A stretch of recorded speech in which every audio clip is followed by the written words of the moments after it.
Hi, and welcome to the Wednesday Word. Today I have a story about frogs. As you can see, I'm a fan of frogs. As you can see my 3 resident frogs behind me. So there was a group of frogs traveling through the woods. Now 2 of them fell into a deep pit.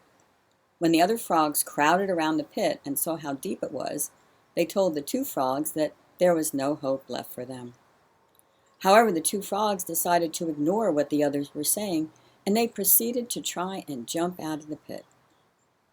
Well, despite their efforts, the group of frogs at the top of the pit were saying that they should just give up, that they would never make it out. Eventually, one of the frogs took heed to what the others were saying, and he gave up, falling down to the bottom of the pit.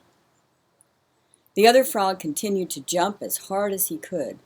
Again, the crowd of frogs yelled at him to accept his fate and just give up. But he jumped even harder and finally made it out. When he got out, the other frog said, "Didn't you hear us?"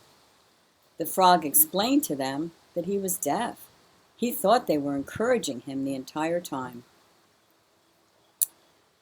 So the frog thought they were cheering him on, so he just kept going. He thought they were encouraging him, and he made it out of the pit. He didn't give up.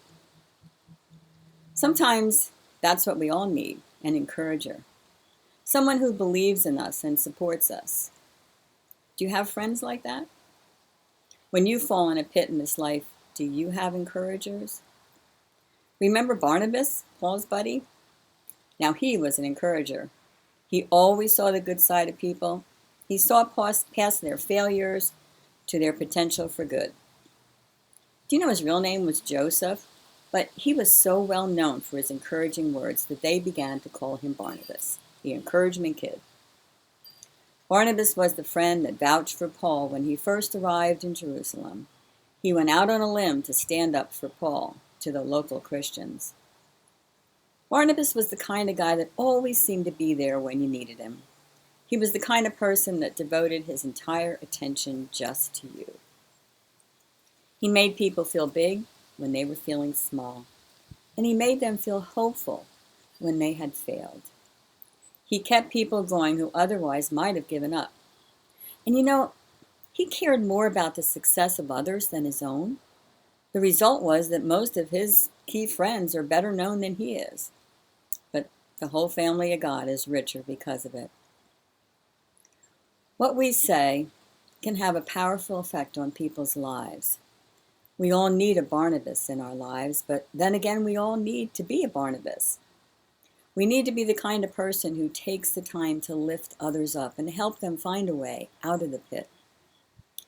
And during this time we are all going through right now, we all need to have some Barnabas in us.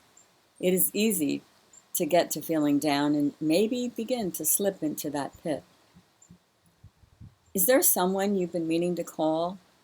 Is there a card or an email that you've been thinking about sending? Well, there is no better time than the present. Because you never know, that person may be struggling at the moment, and you may just be the ray of hope and encouragement that they need. Never think what you have to offer is insignificant. There will always be someone out there who needs what you have to give. Have a hope-filled week and be like Barnabas.